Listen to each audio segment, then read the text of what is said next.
Bro 'Shivaraj Kumar' first look poster వచ్చిందిగా 'Peddi' movie నుండి ఎలా ఉంది బ్రో? అవునన్న. ఫస్ట్ ఆఫ్ ఆల్ శివన్నకి, కన్నడ స్టార్ శివన్నకి హ్యాపీ బర్త్డే. అది యాక్చువల్లీ రామ్ చరణ్ త్రిబుల్ పెద్ద హిట్ తర్వాత ఒక ఒక మంచి డైరెక్టర్ తోటి తీస్తాలే అనుకున్నాం. అంటే తీసిండు దాన్ని బట్టే.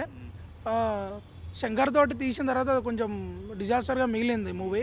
దాని తర్వాత మళ్ళీ బుచ్చిబాబుకి మళ్ళీ చిన్న డైరెక్టర్ రావడం అవకాశం అసలు హైలైట్.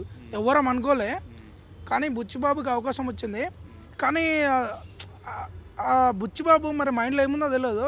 సినిమాని ఎట్లా క్రియేట్ చేస్తుండే అంటే పెద్ద పెద్ద కాస్టింగ్ పెడుతుండు. శివన్నని కానీ కన్నడ నుంచి కొద్దిగా పెద్ద పెద్ద స్టార్స్ పెడుతుండ అన్న.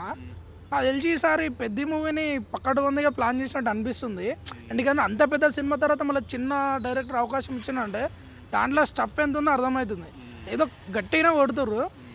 ఇంకోటి ఏంటంటే ఈ మూవీలో కొంచెం చూస్తుంటే హీరోలను కాస్టింగ్ చూస్తుంటే చిన్న డైరెక్టర్ అయినా భారీగా ప్లాన్ చేసారు. గెటప్ ఎలా ఉంది శివ అన్నది?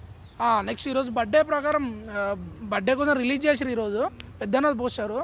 అరే విలనా లేకుంటే మరి సపోర్టింగ్ రోల్ అర్థం కావట్లే. కానీ నా పోస్టర్ మాత్రం మైండ్ బ్లాక్. అసలు ఒక రేంజ్లో ఉంది. ఒక్క పోస్టర్ చెప్తుంది మూవీ జైలర్ సినిమాని మించి ఉందా గెటప్? రైట్ అన్న. శివన్న చూసి జైలర్ మూవీ గుర్తొచ్చింది. ఆ పోస్టింగ్ అట్లానే అనిపించింది. సేమ్ జైలర్ మూవీలోనే ఇట్టు కొట్టేటట్టుంది అన్న. మూవీ కూడా మంచి ఇట్టు కొడుతుంది పెద్ద ఈసారి.